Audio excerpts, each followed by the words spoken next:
here to stay.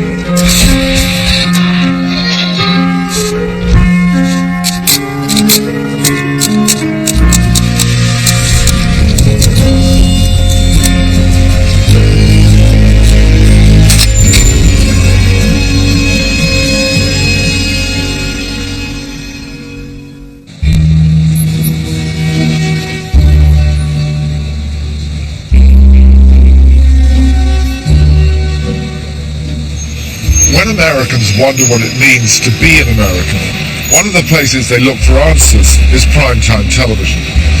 Primetime hits are watched by audiences measured in the tens of millions, and so they've had to reflect the big social changes that have transformed America in the television age. Sometimes they've even led those changes. One of the most dramatic shifts has been in the depiction of women, from the homemaking, apple pie baking, domestic queen of the 1950s to the independent woman of today, dealing with the push and pull of having it all. In the history of the United States of television, women's declaration of independence has been one of the big stories. She's very in control of herself and she knows what she wants. Makes her pretty fierce. She has to be who she is. She's not an ambiguous person. There's never really a struggle to find out what she wants. And she's making money and providing food and a roof. I don't know if, we could define independence ourselves. I think it's different for every person. An independent woman is someone who has control of her life. It's not about marriage or children or work or what you're going to do or what you're going to wear. It's about being able to decide for yourself.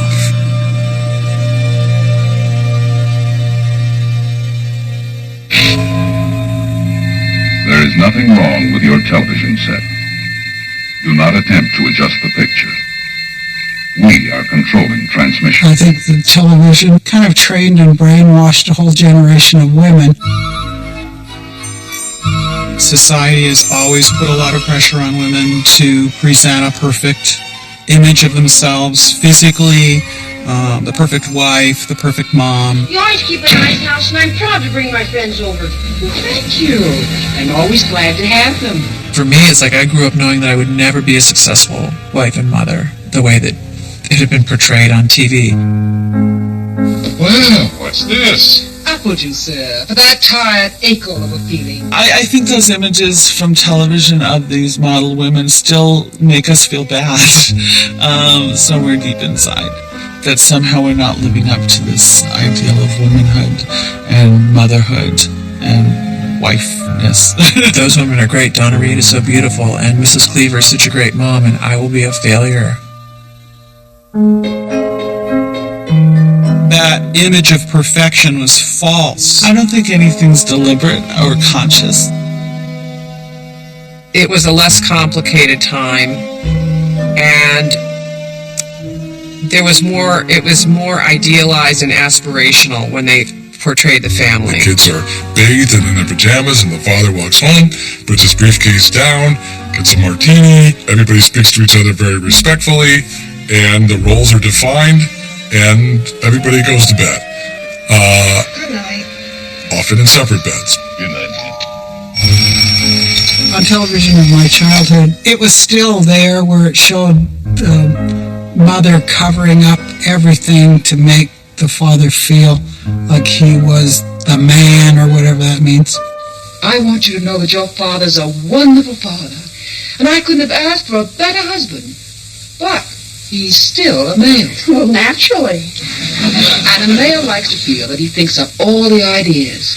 So the tactful wife, by various, justifiably devious methods, plants the idea in his mind, and then lets him go ahead and think it up, and everyone's happy. The only way that a woman at that time can assert that kind of independent power is often through manipulation and lying and scheming.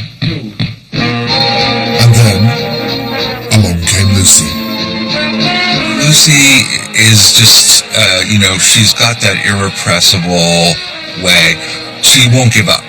And I think that that's the great thing about Lucy as an independent woman, is that she refuses to take no as an answer for anything. Honey, you know how I feel about this. I don't want my wife in show business. Why not? Oh, Lucy, we've been over this 10,000 times. I want a wife who's just a wife.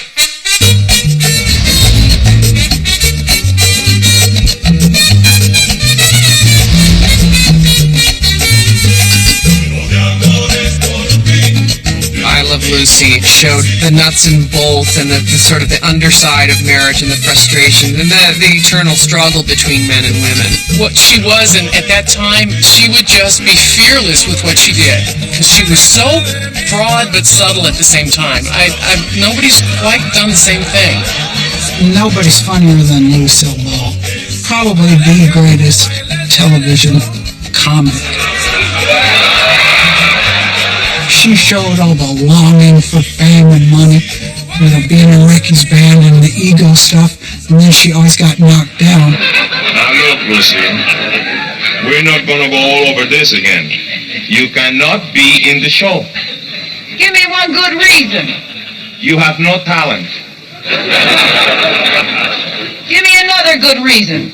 There's a simplicity to Lucy. She was a starstruck young woman who wanted, some excitement in her life.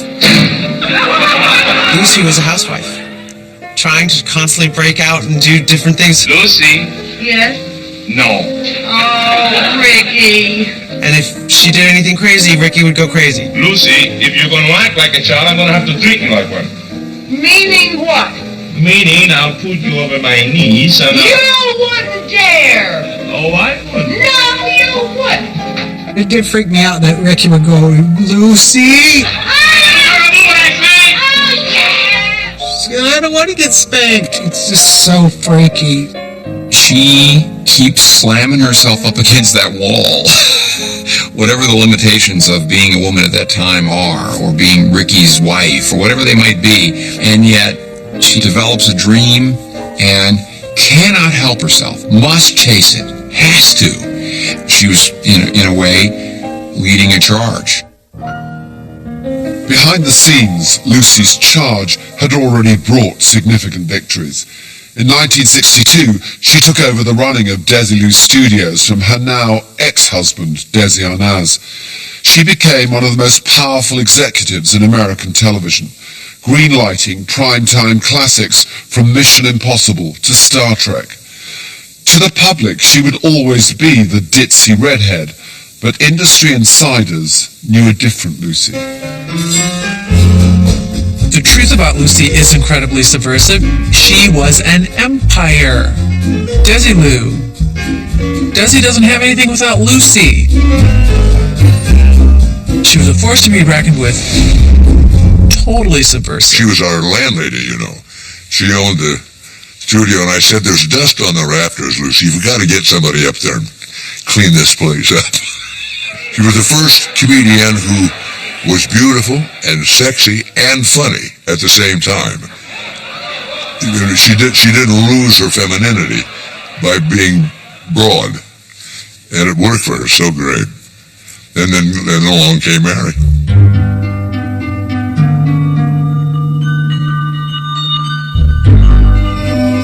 Finding Mary was the tough thing. I saw about 60 girls, really 60 girls.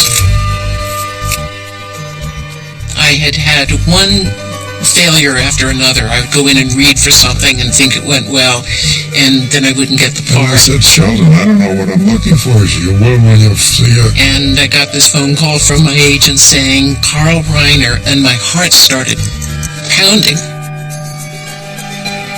And she walked into my office one day and read 2 lines.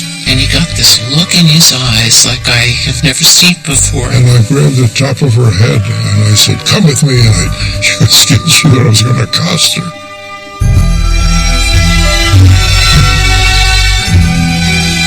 I walked her into Sheldon's office. I says, you're right, we found it. We found the lady.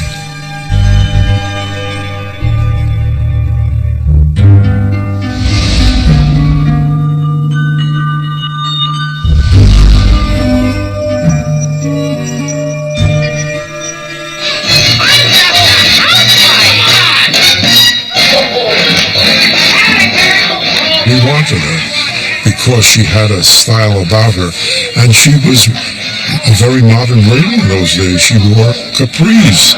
Someone from the network called up and said, they cup under a little bit too much. You're going to have to let them out. They said I was shocking people.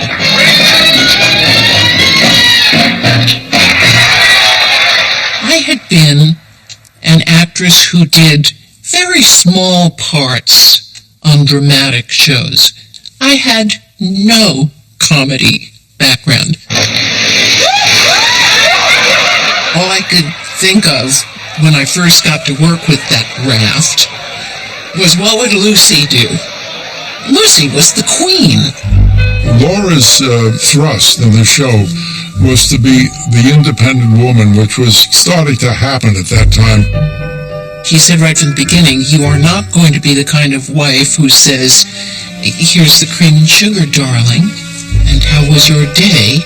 Not only did Mary play an incredibly forceful character, but she had a true presence and identity, and she just wasn't the beautiful wife, which she could have so easily been. Hi, honey. Wow! There were some of the shows where she wants to go out and dance and be a dancer again, and at the end she decides, oh, I want to just be a mother. And I wondered if I could take the strain of the daily classes and the rehearsals and the exercise. And now I know I can't. You can't. No, Ron. There isn't a bone in my body that isn't screaming, for heaven's sake, lie down in a hot tub. When we look at that now, I feel remiss about that. That was not exactly what I would say is a forward-looking thing. She could have done both. There was still that hangover of, oh, well, the husband works and the wife stays at home, and that's the way it is. My wife worked at home, but there were more aspects to a woman than just being a housewife, which is good enough. If you can bring up kids and send non-toxic human beings into the world, that's about the best thing you can do, actually. But a lot of people don't feel fulfilled, and if they don't feel fulfilled, they should be able to fulfill themselves however they want. The Dick Van Dyke Show ended in 1966. That same year, Betty Friedan and other leading feminists set up the National Organization for Women. And this is a terrible thing we're doing to American women in the name of femininity. We are preventing them from reaching their full growth as human beings. Women have caught on to the game. We don't know it completely yet. We haven't really discovered the total anatomy of our aggression and of what they've been doing to us. But we do know that it's happening. Well, women, of course, are delightful persons. And I hear a strange and strident voice that I think is attempting, really, to stop some of this progress being made in behalf of women. That's the Wallace Bubblehead, I call that person, you know.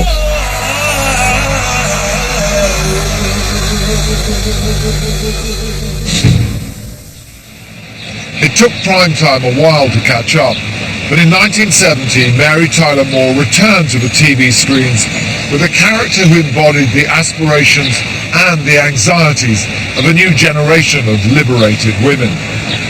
Mary Richards was no Gloria Steinem, but when this single, independent career woman tossed her woolly hat into the air in the opening credits of the Mary Tyler Moore Show, mainstream America was put on notice that things were changing fast. Divorce. No. Never married. No. Why? Why? You type? Mr. Grant, there's no simple answer to that question. Yes, there is. How about, no, I can't type, or yes, I can? There's no simple answer to why a person isn't married. How many different reasons can there be?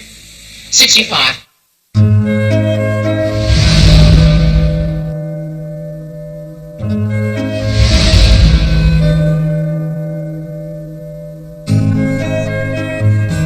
We were very fortunate in our timing. You know, the concept we came up with, the show we came up with, the idea of a career woman started just as, you know, the women's revolution was kicking in, and it gave us lots of stories. It does seem that you've been asking a lot of very personal questions that don't have a thing to do with my qualifications for this job. You know what? You got spunk. Well, Well, I hate spunk. The original idea that Jim and Alan had was that I was a recently divorced woman, and CBS said, no, you can't have her divorced, because everyone will think she's divorced from Dick Van Dyke. They said there's 3 things you can't do a show about: Jews, people with mustaches, and divorced people. Jim and Alan wanted to write a show about a woman who was working in a newsroom, who was newly on her own, independent but terrified. It was not about women's lib. Part of her character was that it was very tough for her to stand up for herself. That she was a pushover, that she seemed a pushover. Mary, come in here. Come into my office. Mary, come into my office. We did 300 scenes that started with Mary come into my office. The batting average was amazing because of that quality she had when she was called on the carpet. Did I ring?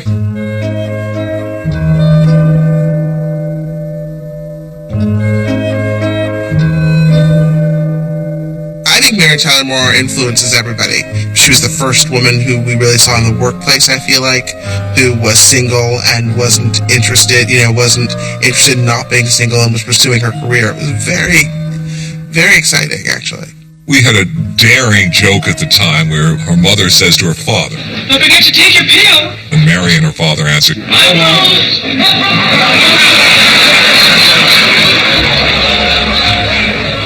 She was on birth control was a daring joke at the time. It's all a big joke to you, isn't it?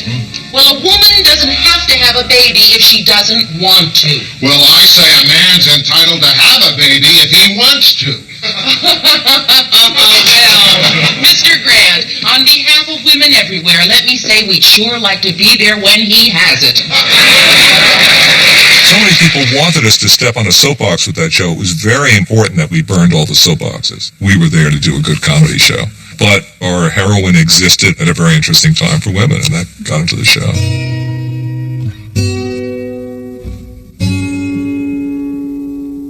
I was pretty much born married. I married when I was 18. 3 months after the end of that divorce, I met my second husband, Grant Tinker. And when we'd separated, going to New York for me was terrifying because I'd never been on my own.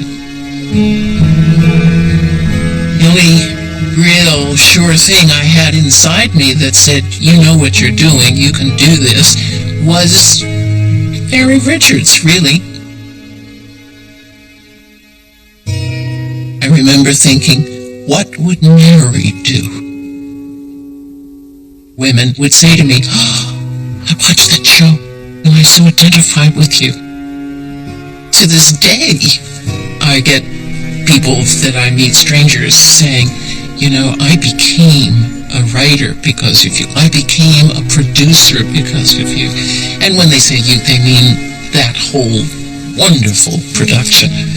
It's a very lightweight mantle. I'm grateful for it.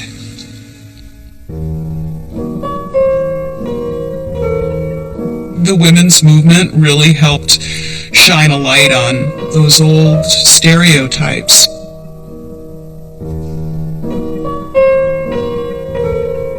Women were reading Betty Friedan's Feminine Mystique, and they were, grappling with what she called the problem with no name. You were sent to college and prepared for something great, and then weren't allowed to pursue it, and had to, worry about yellow, waxy buildup on your floors. And what came out of that ultimately was an opportunity to create a character who flew in the face of all of that. You want to know something? I've been in over my head since the day I invited Joel Shaw to my junior prom. He was 35 at the time. You can't always play by the rules, Miles. Taking risks is how I got here. To play Murphy was just so much fun. It was so liberating, and it sort of freed my inner pest. Getting along with other people is a reflection of getting along with yourself. I've got your reflection right here, Hap.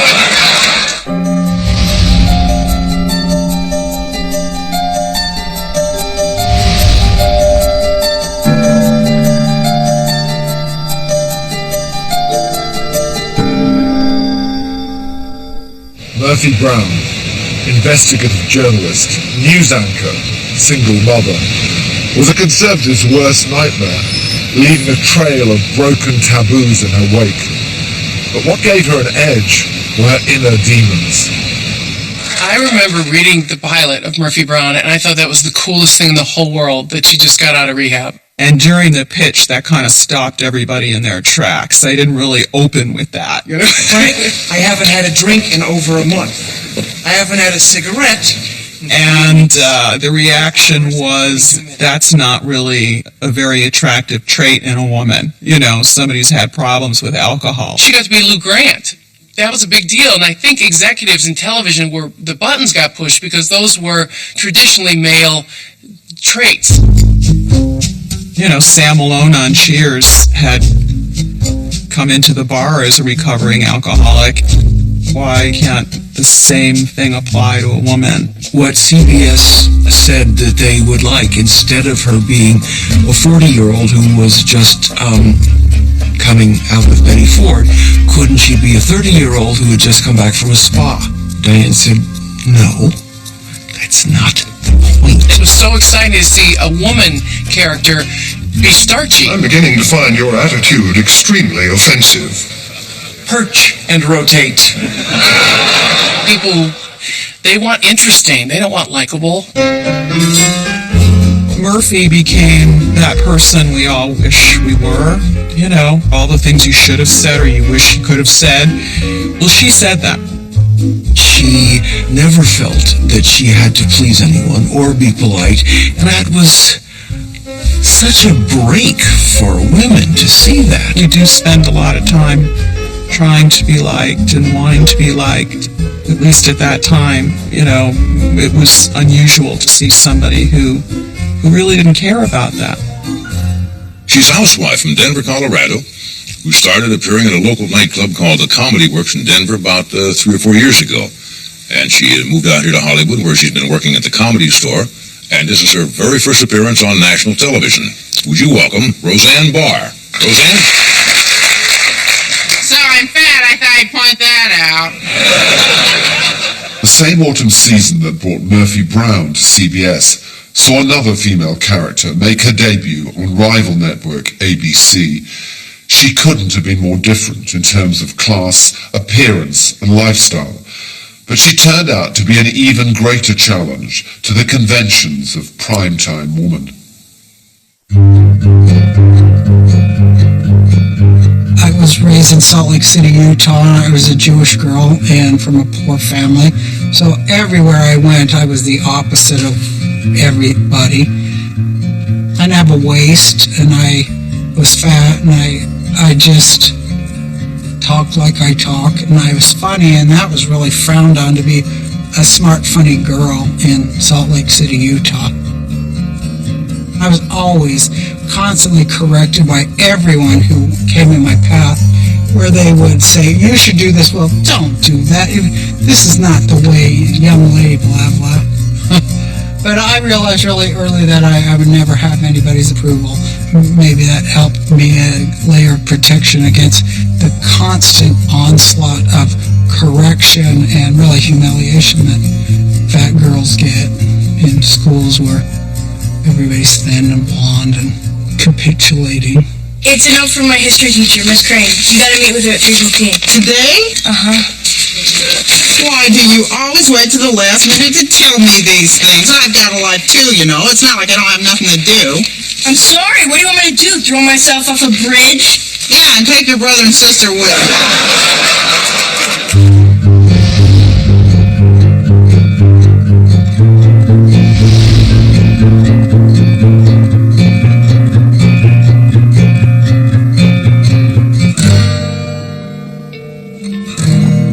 when I first was a young mother and would just sit at home watching television with my kids, and I was just appalled at television. I had the fantasy, like a lot of people do, man, if I ever got a chance to get on there, here's what I'd do. Here's how I'd say it's all BS. There was never any woman like me on there, or my grandma, or my mom, or my aunt. There was just nothing like that. So I always wanted to kind of get inside the stereotype and punch the walls out of it. We're going to be at the bowling alley, and Chip's going to be at the bowling alley. We're bound to run into one another. Please don't embarrass me. Please. Oh, honey, there's no way we'd embarrass you. The first network we took it to rejected it. They said, who would want to watch that? Who would want to watch her? Who would want to watch a show about this? Who would want to... No.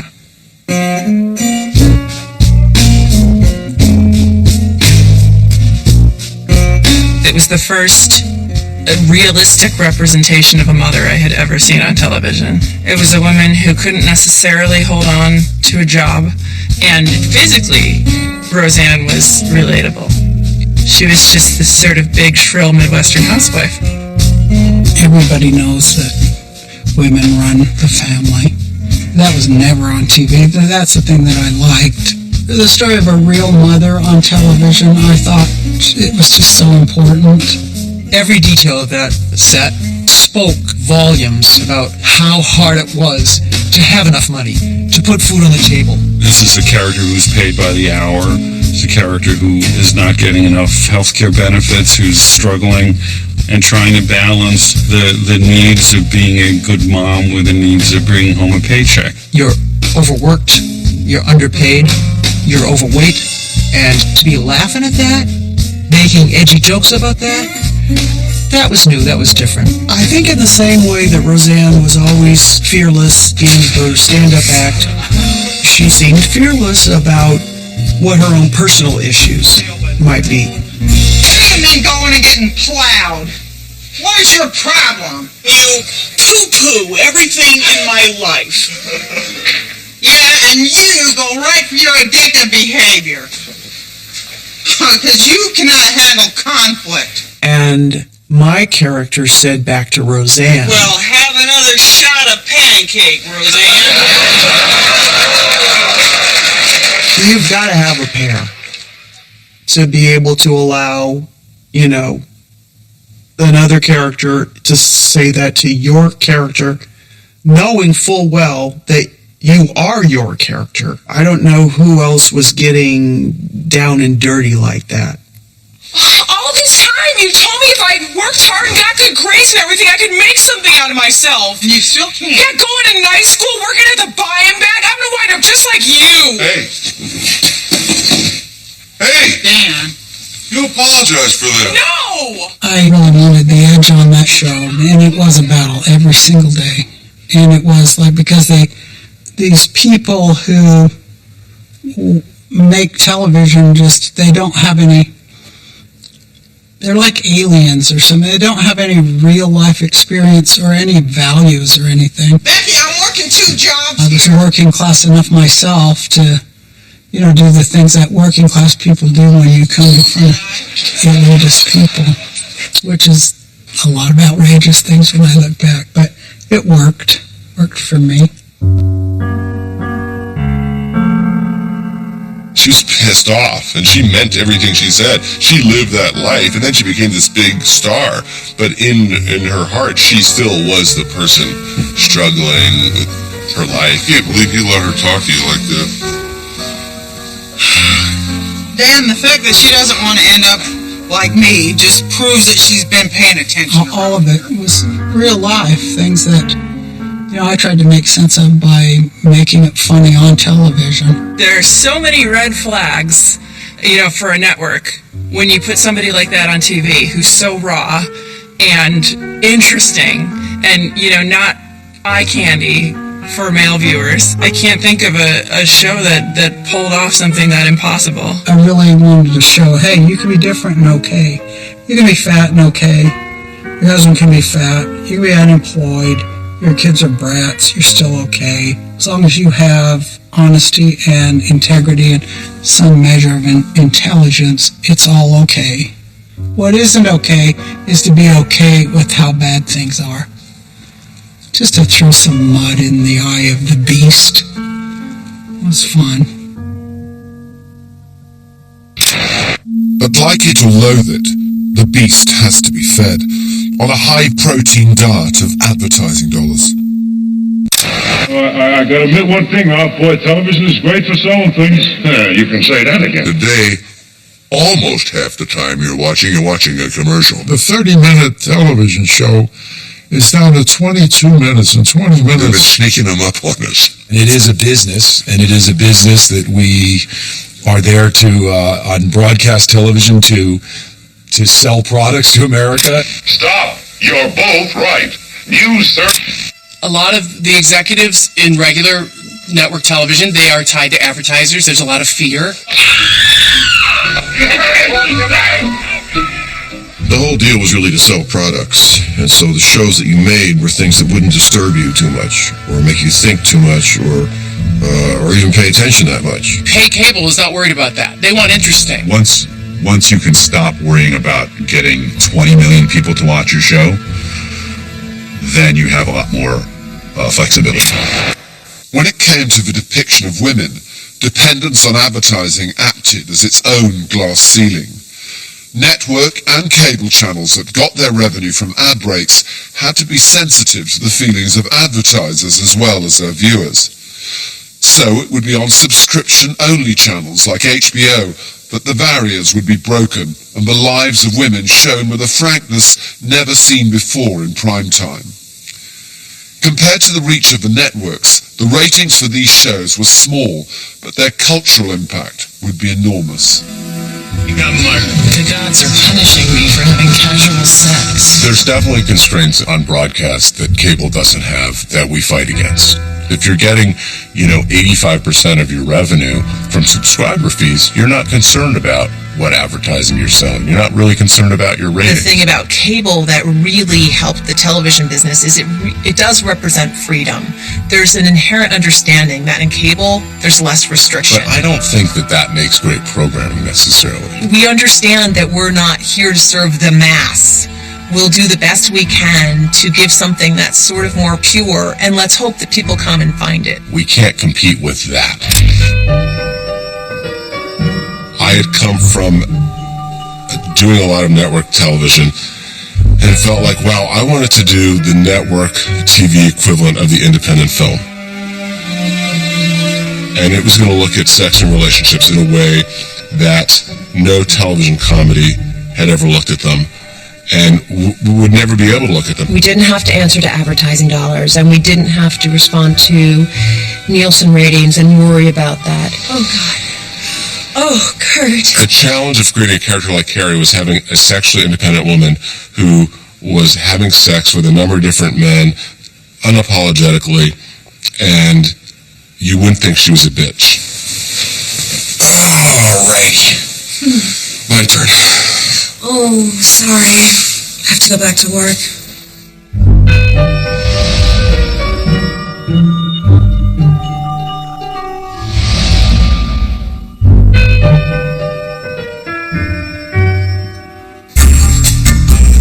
Mary Tyler Moore shook up television in the 70s.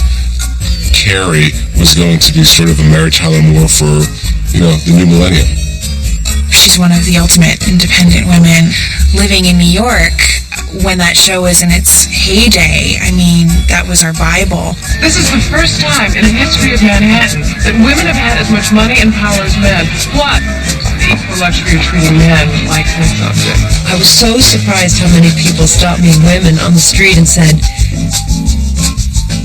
"This is my life. This is how I communicate with my girlfriends. This is how I share my life with my women friends." To me, what is the most exciting about Sex and the City, which I love, by the way, is that the focus on the friendships and the strength of the friendships. The relationship between those four women is always paramount, regardless of what's happening around them. A simple "you're so hard" is often quite effective. Sometimes men just need to hear a little encouragement. Such as? Yes, that's right, Don't stop. Just like that. Come on, fucker. Don't stop. Seeing those women sit around a table and talk frankly about relationships, that to me felt really revolutionary. In the past, a lot of male shows objectified women, and in this case, we were always objectifying the men. They didn't even have names. They were Mr. This or Mr. That. They came and went, and they were very disposable. I always felt bad for the men who came on. Well, you know, they really don't get to say much. There's a brief introduction, and then their trousers are off. If I were to do a show about a bunch of guys, you know, sort of talking smack about women in an explicit way, it just would not be funny. We never considered the show to be political. We weren't that subversive. I think it was subversive because we weren't trying to be. We weren't necessarily thinking about making a social statement. We were thinking about what was going to be funny. Into the breach opened up by the big city cable girls stepped the network's suburbanites. ABC's Desperate Housewives carried the trend for explicit frankness into the heartland of mainstream America. I was influenced when I created the show by Sex and the City, but those women told each other everything. And my experience with women is that, you know, a lot of them will share a lot, but they don't give away everything. If these women are going to be desperate, it's because they can't share everything about their lives. I wanted a very pretty universe so that the kind of dirty, dark, wicked goings-on would have a lovely pastel background. You never know what's happening behind closed doors. You never know what is really going on with your neighbors. A couple of months before I came up with the idea of Desperate Housewives, I went to a reunion. One of my friends asked this gal we all knew, "So, do you just love being a mom?" And she said, "No." And I was kind of stunned because I didn't know women could say that out loud. What I liked about Lynette is it gave voice to what I felt were the difficulties and challenges of motherhood. How about you? 4 at home, 2 on the way. Oh, big family. You're so blessed. I just can't imagine anything better than being a mommy.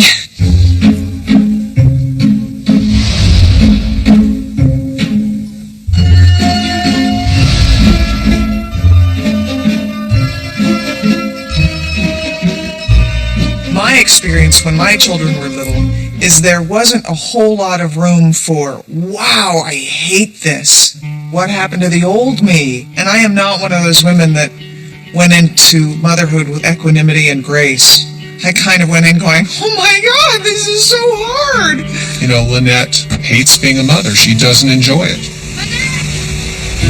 And has a breakdown on the soccer field. Susan and Bree go out to comfort her, and they confess to her that they understand they've been through it too. And that's when Lynette turns to them and says, why doesn't anyone talk about this? Because part of the pain is the shame of it. When you think back to Leave It to Beaver or any of those women, the whole idea was that you had to be perfect. In the same way that women were fighting against the icon of the perfect wife, you know, in the 50s and the 60s that led to women's lib, the new icon is motherhood, the perfection of motherhood. When people say, oh, she's just a mother, I'm like, do you know how hard that is? It's a lot easier for me to get up in the morning and go to work when someone offers me a cup of coffee. When I decided to start writing the show, the first thing I came up with was the title, Desperate Housewives. The woman who was running the testing group said, a lot of women aren't going to like that. And that became interesting because it became clear to me they didn't really respect women who just stayed in the home. You know, now you have to go be the female CEO of a Fortune 500 company for us to respect you and to care about you. I find any woman who wants to be a wife and mother and devote her life to creating a home, I find there's something quietly and beautifully heroic about that, and I'm attracted to write about that.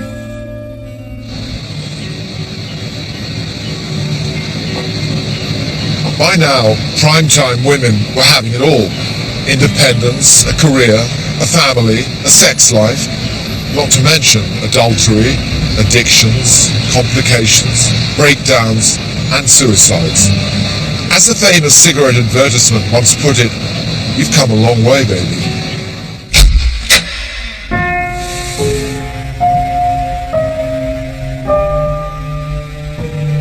There are many women out there, who are very successful, independent women for whom love has always been elusive. You know that they're dying to connect. And I think that's what we all are. We're just dying to connect. Grey's Anatomy was a show that I pitched as being about strong, competitive women who worked in a workplace where on a bad day you actually killed somebody. The entire show, really, by the way, is a love story between Meredith and Christina. There are two women who completely bond over the fact that they are cutthroat and competitive and love surgery almost more than anything else. Which is it?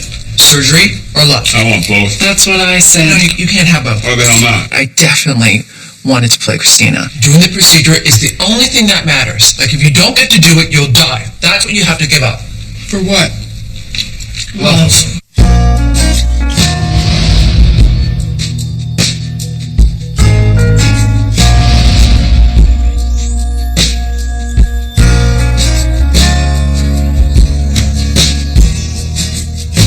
She's competitive, mean, nasty, but she has this intense calling. It's almost secondary that she's helping people. Part of what makes the show interesting and complex for me to write is that I'm constantly exploring how these women are dealing with what they're doing in their work life and how that's going to mesh with having a personal life. Can I have both? Can I be a great surgeon and have a life? Because there is this man who just asked me to marry him, and I know you tried to have both, but you split up with Meredith's dad, and I know this is none of my business. It is none of your business.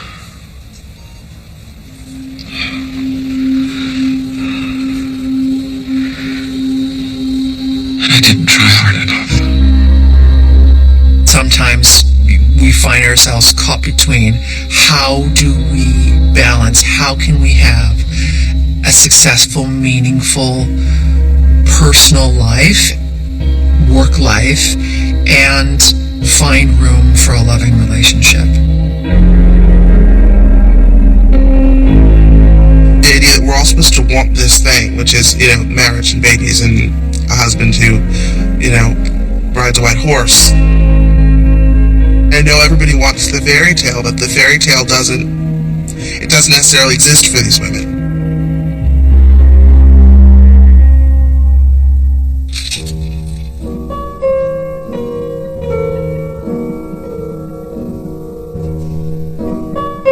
So many women that I knew, and myself included, were struggling with finding balance. To be sexy, to look young, to make a living. How do you deal with not having childcare?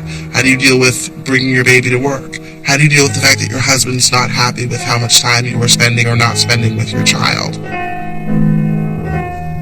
There is no resolution to that problem of finding balance unless you're willing to say balance is really overrated. There's no way you can succeed at that all the time. I mean, in bits and pieces, I suppose.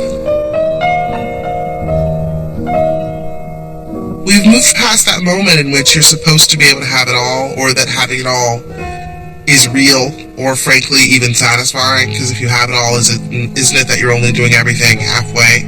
And that's the thing that's most interesting to me. Choices of another kind are explored in the suburban black comedy Weeds.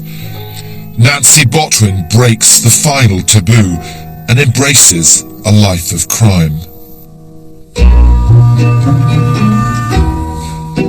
I get real enjoyment out of playing people who are kind of wildly intolerable to themselves or to other people. I don't think I'd be really interested in playing somebody who was just sort of consistently ingratiating and perfect. Due to circumstances beyond her control, namely her husband dropping dead, Nancy Botwin needs to make big money so she can maintain her lifestyle. And the way to do that fast in America is to sell drugs. You are a drug dealer. Yes, Shane.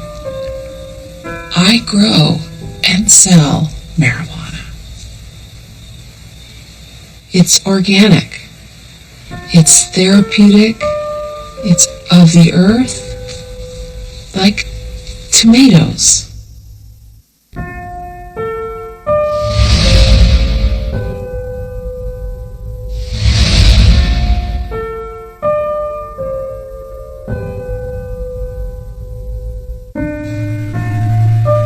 There's a lot of juggling that has to be done to live a life. You pay attention to one part and the other part suffers, and you pay attention to that part and you go broke and you lose your house or whatever it is. I think it's about the problem in front of her. How does she solve it? And I think things in the periphery, I think her children are in the periphery, and, morality is in the periphery. I'm sorry. Why? Because you got hurt. I'm okay. Shane, you got shot. It was bound to happen sooner or later. No, it's not. It's not supposed to happen at all. It's not. When is he going to get shot? It's not something that crosses your mind when you're pretending to be the tooth fairy. She's done damage to her children. She's done damage to her relationship. She's done damage to herself. And that's the collateral damage of life. I think if she took the time to really sit down and assess the damage she's done, it would be enormously painful and possibly immobilizing. And she's got to keep moving. This was not what I had in mind. And it's a sign. Sign? It's time to move on. That you don't belong here. I don't think she can ever go back. She's been offered that in a way by other relationships she's had through the show, and she's refused it. She wants to stay in the gangster life. Count! 1, 2, 3. Why do women have to be these pristine figures of comfort and morality? They're not. They're complex human beings. She can be neurotic. She can be a drug dealer. There's no sense of having this woman be tipping her head to feminism, tipping her head to anything other than her need to find herself. She can be addicted to pills. It's just we've just sort of stretched our threshold a little further. You never hear someone say, oh, he's a party guy, you don't want to marry him. But you hear them always say, oh, she's a party girl. Fun for a laugh, but not the kind of girl you want to marry. You can play with the bad girls, but you marry a good girl, It starts with an image. A man on the stage, a politician who has just gone through scandal, and we think he's going to be the star of our show.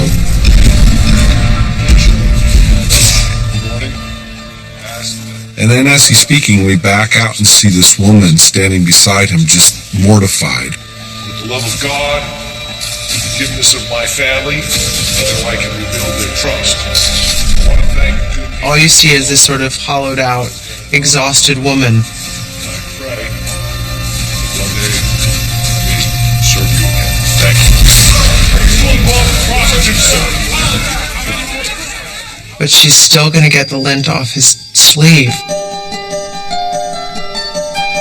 We kept seeing that one image over and over, that press conference of the disgraced politician or preacher or whomever with that wife standing by the side.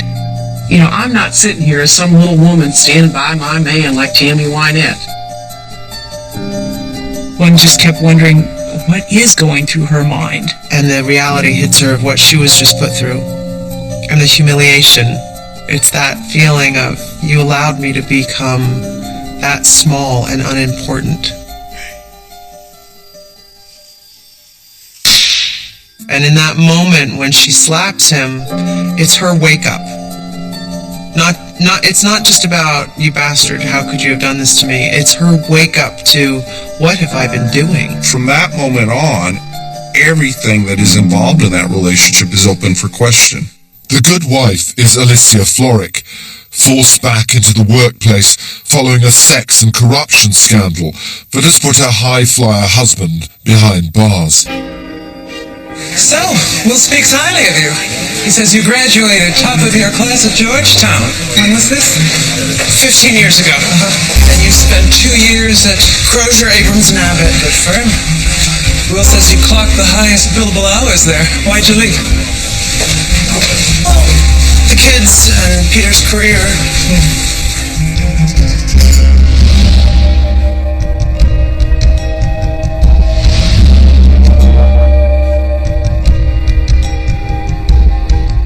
Women we're asked a lot of ourselves. Just from us. I'm not blaming anyone but us. Just as a mother myself, and a wife, and someone who loves to work, the constant struggle of trying to be great at both is exhausting. And there is this tremendous pressure that I think working women, mothers, put on themselves to be everything, and you can't. You just can't. In contrast to Alicia is Kalinda Sharma, played by British actress Archie Punjabi. She's an in-house investigator who lives by a different moral code. Alicia's the good wife. Kalinda's definitely the bad chick. The type of woman who would do things that Alicia would probably never do. I guess I could just be confused. She's, very blunt about the fact that she'll flirt with people to get work done. It may not be right, but for her it's the way the world works. What's fun about her character is there no sense that any rules are being broken. That's just who she is. Kalinda is always trying to explain that to Alicia, that if you don't realize the way the world works, you're going to be left behind. I'm so new to television, but what I am learning is how challenging playing a character on television is. With a film, you have a script and you have it for 3 months and you put all your effort into that character. But with television, you really have no idea where that character is going to go.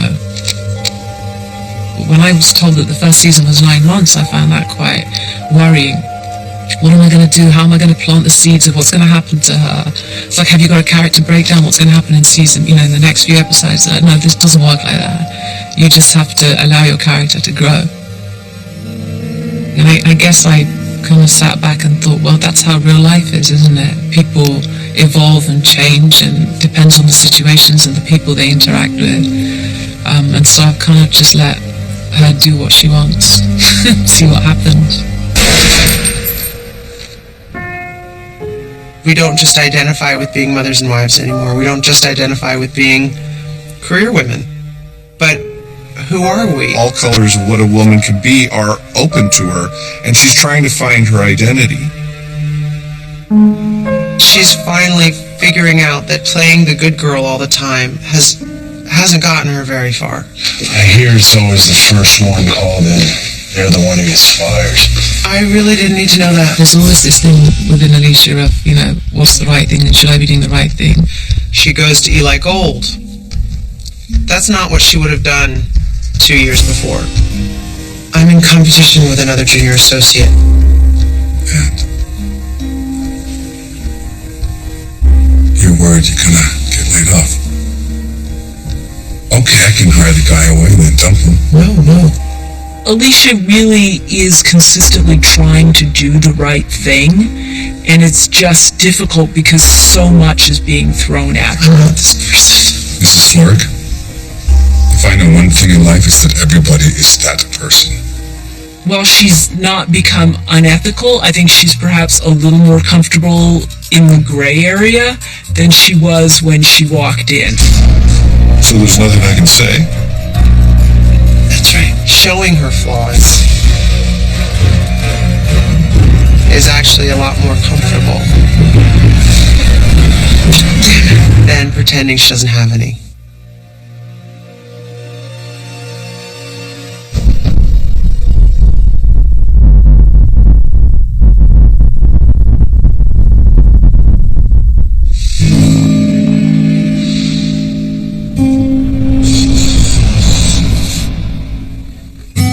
You okay? What do you think?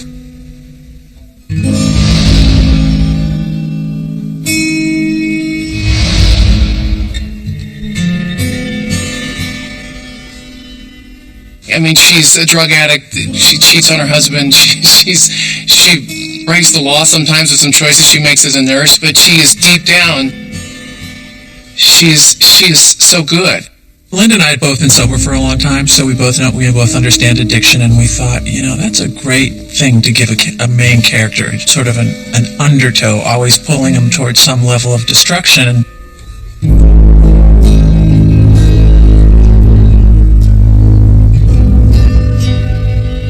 She really does think this is what she has to do to get through the day. We love the idea that she was this single woman, you thought, at work, with a boyfriend who was a pharmacist. She comes home and there's 2 kids. Hey, babe. And a husband.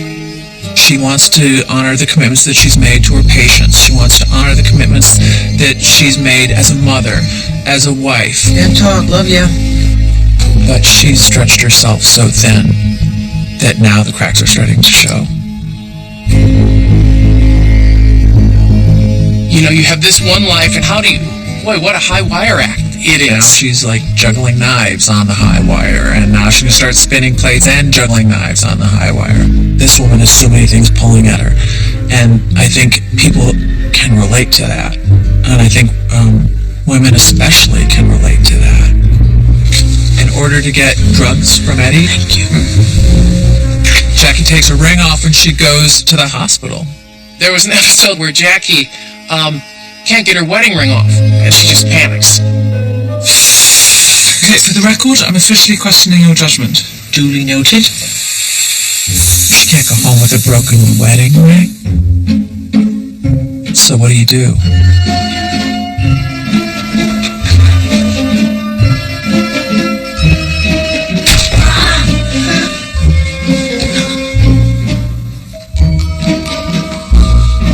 Understand, at least on some visceral sort of level, what it feels like for her. I really appreciate this. Yeah, that's what I do. She has a lot of good intentions and really ultimately wants to be a good person and to help other people, but she is thwarted by her, her inner chaos. And I think that's why people relate to Jackie, is because she is flawed. Everybody has secrets. Everybody has darkness. And as a writer, it's so exciting to really just tell the truth with this stuff. She doesn't care if you like her. She doesn't care if she looks good. She doesn't care how she looks in those horrible pants from the... she's just kind of, yep, here I am. I so look forward to her sobriety. If she can free herself from this addiction, what's underneath, I think, is a pretty spectacular person. We tell pretty intimate stories. There's no cataclysmic events going on. It's little earthquakes, slowly but surely destabilizing the ground that she walks on and the world that she inhabits.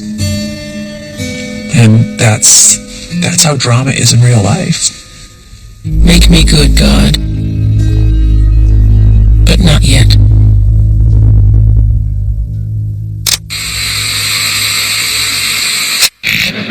Master, you are sure you would not mind if I went alone? Women don't have to be any one thing on television anymore.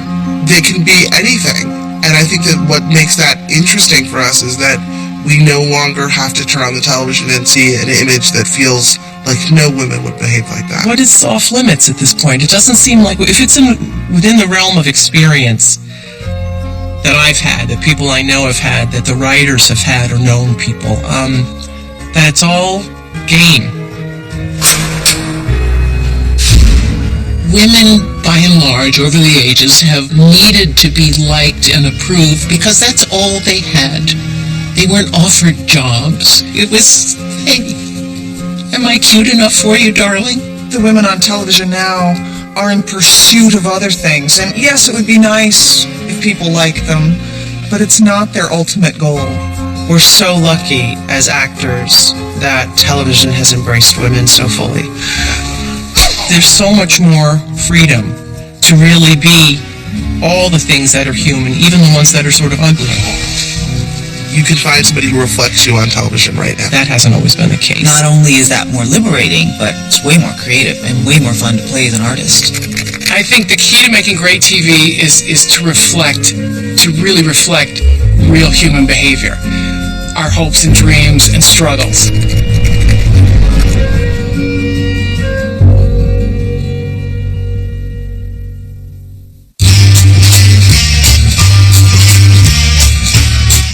And for some quality American comedy, Amy Poehler's Parks and Recreation is available to watch right now on BBC iPlayer. Stepping into the shadows next on BBC Two as we find Bruce Willis, Jessica Alba and Clive Owen all living in the crime-infested Sin City.